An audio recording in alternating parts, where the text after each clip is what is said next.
Hello, I'm here to chat to you about what I'm planning on reading these next couple of months. I have a hard time coming up with winter picks because I feel like I have a really clear perception of what summer reads are like and what fall reads are like. Winter and spring, I don't know what I'm talking about. Unless a book is specifically like, this has snow on the cover, this is set in winter, I don't really understand what a winter vibe is. So most of these are not really like wintry books. They're kind of just the books that I'm most interested in picking up right now. So this is my stack. Let's go through them. Okay, I'm not going to go through them in the order that you just saw them. So for Christmas, I got this book, The Moustache. This is a book that I can't find anywhere. It's not at my library, and I really want to read it because the single line premise is so fucking compelling to me. There's a man, and he shaves off his mustache, and no one in his life notices, and he goes mad. It drives him crazy. It says, as doubt and denial bristle and every aspect of his life threatens to topple into madness, a disturbing solution comes into view, taking us on a dramatic flight across the world. This looks so incredibly interesting to me. I've heard some good things about it, but I haven't really heard all that much about it. I'm just like really, really excited to read this book. I also love this shape.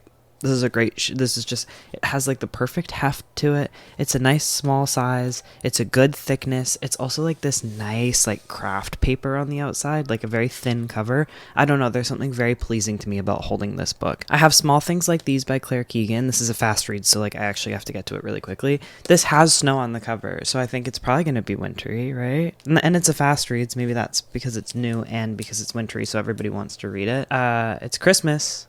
It's a bit late for that now in January. I have read Foster by Claire Keegan, and I loved it, and I thought that her writing was beautiful, and I've been wanting to explore more of her work.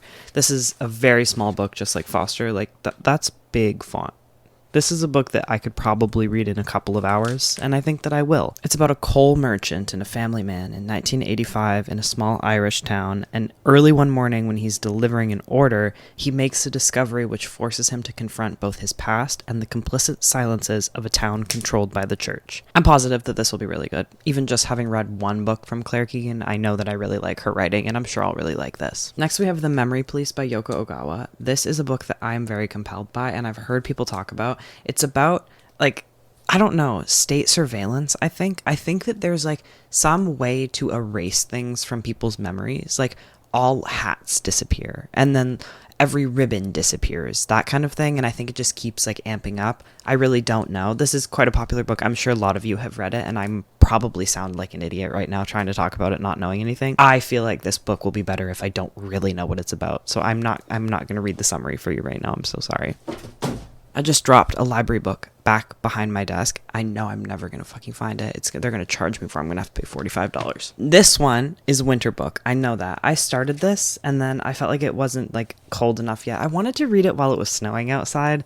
I don't think that's going to happen. Fucking climate change. That's Moon of the Crusted Snow. This is a book I've been on the holds list at the library for forever. Everybody wants to read this book. Like, I've been on the holds list since last winter, and then I found it secondhand, and I could not help but buy it. This is about an indigenous community that gets completely cut off from the rest of the world. Their power gets cut off, and it's winter. And it's kind of like this horror about what happens when the last thing is taken away from a community that has had everything taken away from them. This seems to me to be right up my alley, and I think it's going to be so fucking good. Like, already, just like the basis of it, oh my god, does that not sound so interesting, so insightful, so compelling? I'm very excited for this. We have The Haunting of Hill House by Shirley Jackson. I'm going to read this because my sibling got this for me for Christmas, and I feel bad not reading it. They've been singing the praises of this book. They won't stop talking about this book.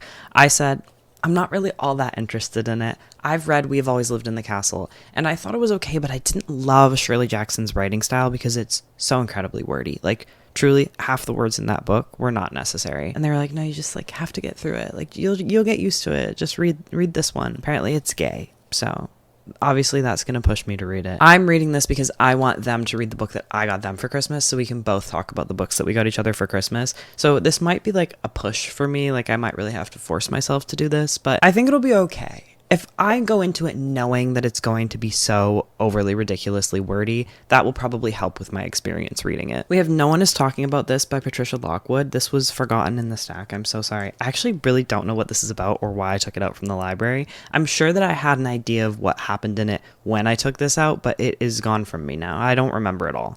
Oh, it's about social media. Okay, so even after reading the summary, I really don't know what this is about. It's something about social media, something about climate change, feels very of the moment. It's written in a really interesting way where it's like a whole bunch of very small paragraphs with these line breaks between them. And books like that I find really easy to get through really quickly, but if it's like a vignette sort of thing, I often find vignette books very forgettable, not necessarily bad. I think authors that commit themselves to writing a book told through these little vignettes are often really like good at evocative and immersive prose.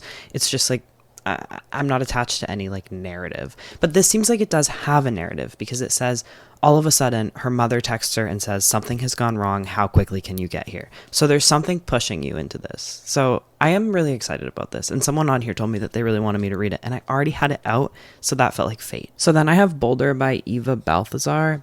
It might be Ava. I'm not 100% sure. I'm so sorry. Everybody has been recommending this author to me, and this book is so small and like easy to pick up, and it is like a queer story. I think it's about motherhood and love and freedom, and I've just heard that her writing is fantastic. Okay, next up we have Woman Eating by Claire Kohda. I have been told by y'all, and I'm trusting you on this, that this is kind of like a better version of A Certain Hunger by Chelsea G. Summers, a book that I loved the premise of and absolutely hated. This is not really about a cannibal, it's about a vampire, which is like essentially the same thing. So I think this has like an interesting commentary where it kind of parallels being like human and demon with being a mixed race person. I think that I will really enjoy this, you know, dark women doing fucked up shit like drinking blood is always something that's going to be up my alley. And if I'm comparing it to A Certain Hunger the entire time, it's going to seem like a masterpiece. It's going to seem awesome because I fucking hated that book. I have nothing good to say about that book. We have Bear by Marian Engel. I got this for Christmas. I'm very excited to read this. I had remembered the write-up for this saying that this woman goes to Northern Ontario in the winter. It's definitely fully the summer, so it's not the winter book that I was expecting. I don't want to know more. I think this is about a woman and she falls in love with a bear. I mean, look at the cover. That's what this is about, right? Oh my god, it's going to be awesome. And it's way smaller than I was expecting. Then we have a tome. This is Bret Easton Ellis's Glamorama. I read The Shards, loved it. I thought it was horrific. I've heard that this is also horrific in a similar way to The Shards. I don't really know. I think it's going to be like the classic Bret Easton Ellis where he's talking about like fashion and music and like it's super specific to a time and place. There's a young man and he finds himself in a dark place where fame and terrorism and family and politics are inextricably linked and sometimes indistinguishable, and he cannot get out of that place. I think interestingly, this book counts down with the chapter numbers. Like there's 22 and then that's 20. And then that's 16. Who knows what that's about? I think that I will really like this in the same way that I liked The Shards. I think it probably will stick in my memory for a really long time, partly because it's so long, and that's kind of like the nature of long books. This will be hard for me to pick up, though. It's just big. It's always hard to commit to a big book unless you're like really feeling the big book mood. Next, we have John Steinbeck, The Winter of Our Discontent. That has to be about winter, right? That it just has to. I've opened this up before, and this little thing in the front, it's not an epigraph, I don't know what you would call it. It's not a dedication either. It says, readers seeking to identify the fictional people and places here described would do better to inspect their own communities and search their own hearts, for this is a book about a large part of America today. That rules. I was like, okay, I understand John Steinbeck. I've been meaning to read his work for so long. Like, I actually have so many John Steinbeck works, and I've never read any of them. I think I'll probably start with this one, and I'm excited about that. I don't really care what it's about. I just know that he is a fantastic prose writer, and I've read a little bit of the, like, conversation that this starts with, and I found it to be, like, so consumable, I guess. I just, like, started reading, and I was like, ooh, I really like the way he's doing this. It feels like a conversation and you want to know what's happening in the conversation. And you feel immediately endeared to both characters.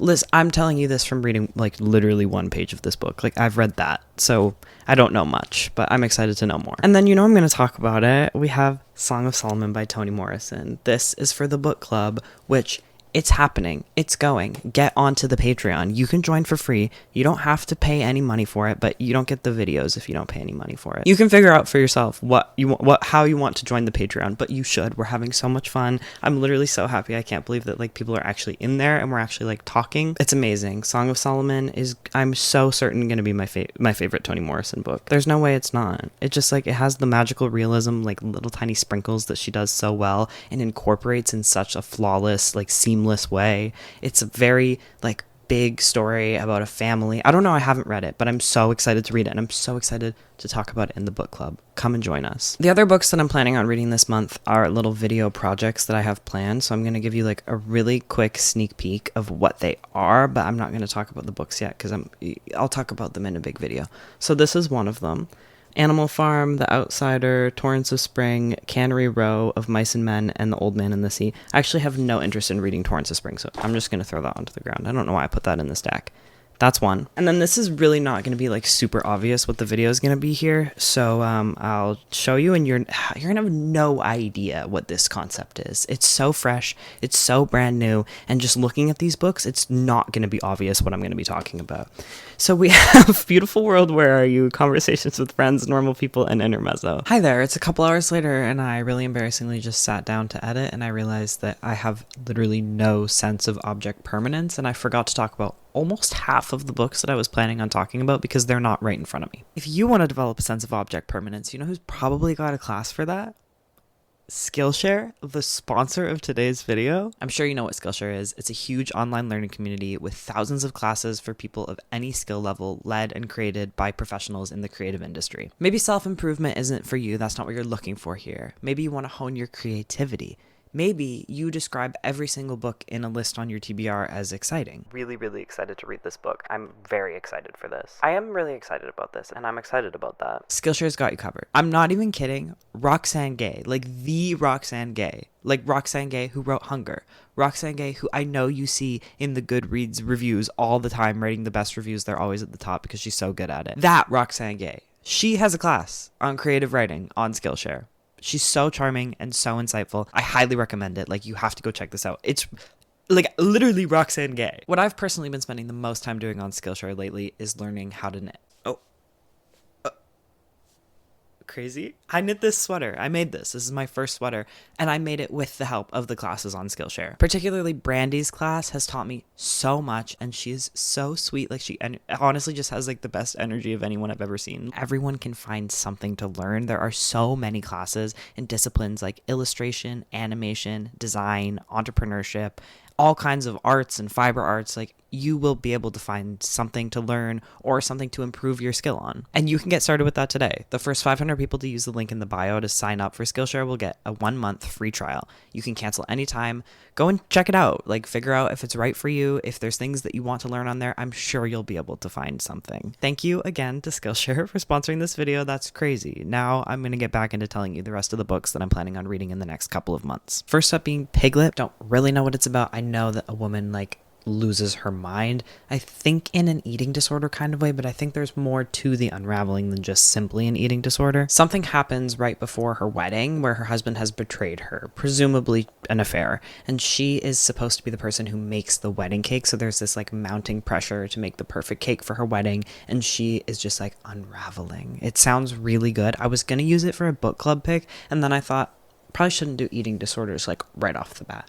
Maybe that's a little bit too heavy, so keeping that out of the book club, but I personally am going to read that. Then, for some reason, I'm always conflating these books in my head. We have Worry by Alexandra Tanner. I think they're just contemporary novels with striking covers. I don't know. This is about two sisters, and they're 20-somethings, and they're living together, and they're dealing with boredom and dread and what it means to be alive and what their lives look like. I think this book is very internety. It says in the summary that the narrator is always hate scrolling through Mormon mommy blogs, which sounds like it's fun with its use of the internet. And it looks like it has a dark sense of humor, and I'm excited about it. I've heard people that I respect say really good things about this book. Then we have Made for Love by Alissa Nutting. I read Tampa. I loved Tampa. Hated Tampa. It's so disturbing. I'm not recommending it to anyone. You kind of have to be private if you like that book. You can't tell anybody about it. It's just very, very, very well written. So disgusting. Literally the most disgusting book I've ever read. Wow, her prose is great. So I trust her to write another great book. This book has truly the ugliest cover I've ever seen ever. It's fucking awesome. This is about a woman, and she's married to some tech billionaire guy who controls and monitors her every move, breath, heartbeat, and she runs away from him and lives with her dad in a trailer park with him and his sex doll wife. It sounds like it's going to be absurd and a little bit science fiction-y with this techie stuff with the billionaire guy, something about brain chips. I'm excited. Then we have Rouge by Mona Awad. I have this on audiobook currently. This is about some like woman, her mom dies. It's a gothic fairy tale kind of book, and I think that this woman is like obsessed with youth and beauty. This sounds kind of similar to Natural Beauty, sort of the same premise with like a spa or a holistic kind of like health and wellness thing that's all about like keeping you youthful and beautiful, and there's like darkness and secrets and weird, almost kind of like science fiction-y magical realism stuff behind it.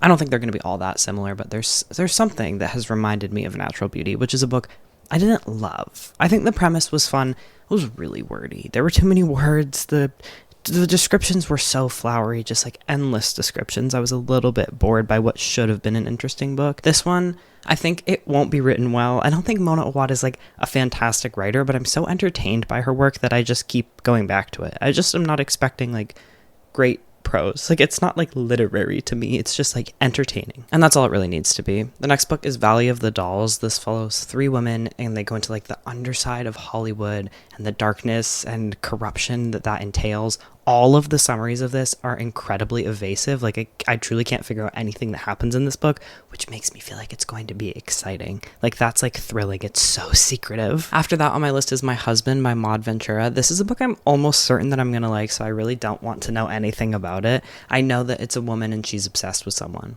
Perhaps her husband. I think it'll be really good. I love a book about obsession. I've heard that this does obsession really well, and I'm excited for it. After that is Patricia Wants to Cuddle. This is some weird, queer, absurd book about a group of women, and they go to an island in the Pacific Northwest, which sounds like Vancouver Island. Like, that you're describing where I live, for a dating show of some sort. And then there's a local woman and she's weird and dark. It says in the summary that this like all goes towards this last girl standing ending, and it's like a scathing indictment of American media culture. Those two things together sound great to me, along with the fact that this has been described as an incredibly weird book. I mean, the title and the cover are both really weird. I think this will be just like a fun time, and also actually like probably get into some interesting commentary. After that, I have Private Rights by Julia Armfield. This is her brand new book. I don't want to know what it's about. Don't tell me.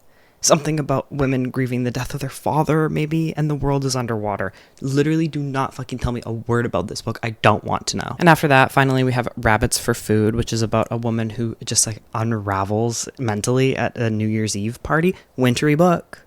That's a wintry book. I got another one. It's a book about a woman who loses her mind. I think she's institutionalized, which is tricky. I'm not 100% sure, like, if I want to read about that entirely. It says it's like a very lonely book. It does look very good though. And then I'm just gonna say, because obviously this is more books than I could read in 1 month, so this is like clearly the TBR for the next couple of months, that also Jillian by Hallie Butler is on here. That's February book club pick. It's about 2 women and they work at a gastroenterologist's office, and one of them, the narrator, is like cynical and depressed and like hates everything, and then her co-worker Jillian is incredibly like absurdly optimistic, and it's so frustrating to be around her. And then Jillian like kind of loses her optimism over the course of the book. I think it is kind of a heavy and depressing read, but also quite humorous and like short. Like, I think we'll all be able to finish it within the month. Even if you're a really slow reader, it's very small, the margins are big, the font is large. Like, we got this. Okay, I have to just decide that that is all I wanted to talk about. I can't think of anything else, but again, if it's not right in front of me, like, truly, I might actually never read it. I hope this is the list. Thank you for watching. Goodbye.